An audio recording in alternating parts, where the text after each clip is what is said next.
تنها چیزی که نه وقت میشناسد و نه مکان میشناسد عبارت از دعا هست. دعا همیشه بوده است. حضرت آدم ابو الانبیا، ابو البشر، ایشان وقتی که از بهشت خارج میشوند و اخراج میشوند چه کار میکنند تا که رضایت الله ذوالجلال را دوباره جلب کنند؟ نماز میخوانند، صدقه میدهند، خیرات میدهند، خیر دعا میکنند، دستان خود را به طرف الله ذوالجلال بلند میکنند.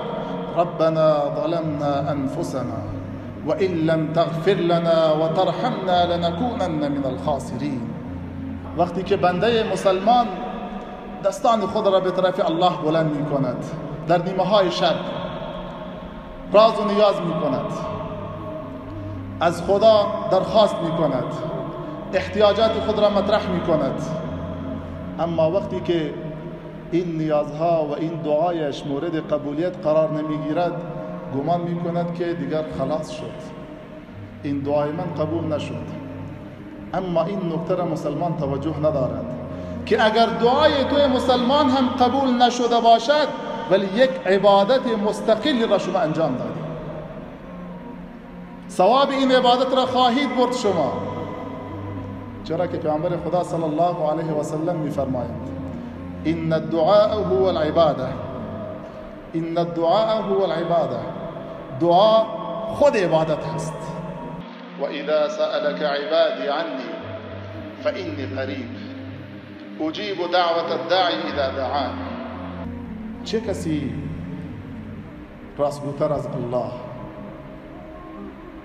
ذاتی که بگوید که شما دعا بکنید، از من درخواست بکنید، من اجابت میکنم.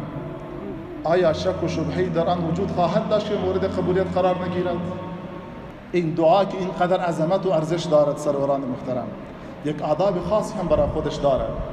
این که یک مسلمان وقتی که اراده دعا میکند، میخواهد با رب العالمین خلوت بکند، راز و نیاز بکند، نیایش بکند، پس رو به طرف قبله بکند. دو،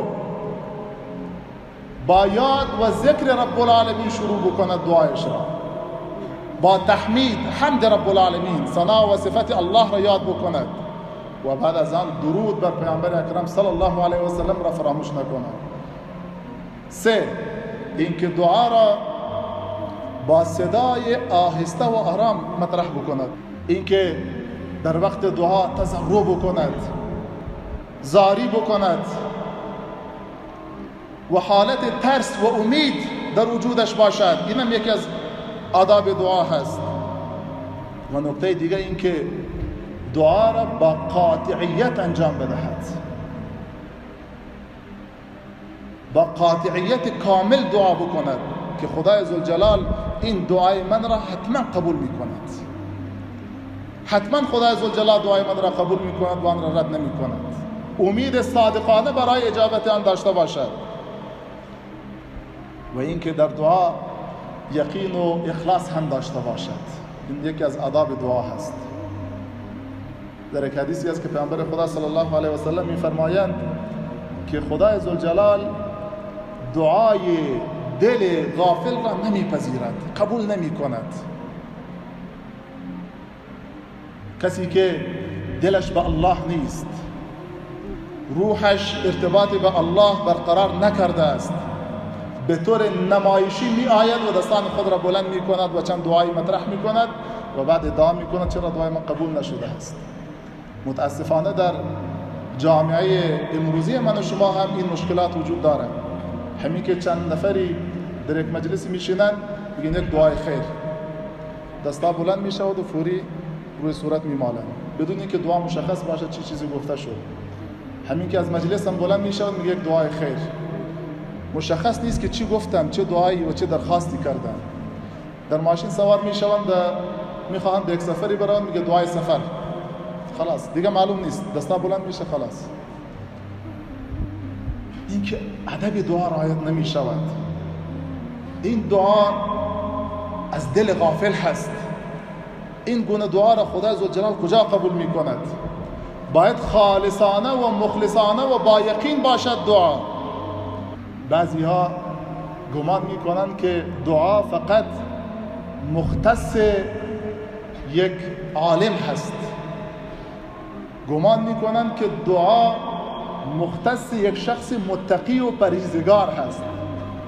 ما که سر تا پا در گناه غرق هستیم، هر روز مرتکب گناه میشویم، دوچار مشکلات عدیده هستیم، ما را چه به دعا؟ اما توجه داشته باشین سروران محترم، این یک حیله و حربه از طرف شیطان هست، یک فریب و حیله و حربه بزرگی از طرف شیطان هست که تو را از این عبادت مستقل، از این ارتباط آسمانی شما را محروم میگرداند. این را باید در نطفه خفه کرد. بلکه توی مسلمانی که گناهگار هستی بیشتر نیاز به تضرع و زاری در نزد الله داری، تو بیشتر احتیاج داری که با الله ارتباط برقرار بکنی. پس این فریب‌های شیطان و حیله‌های شیطان را باید دور کرد از وجود خود. أينما كنا أينما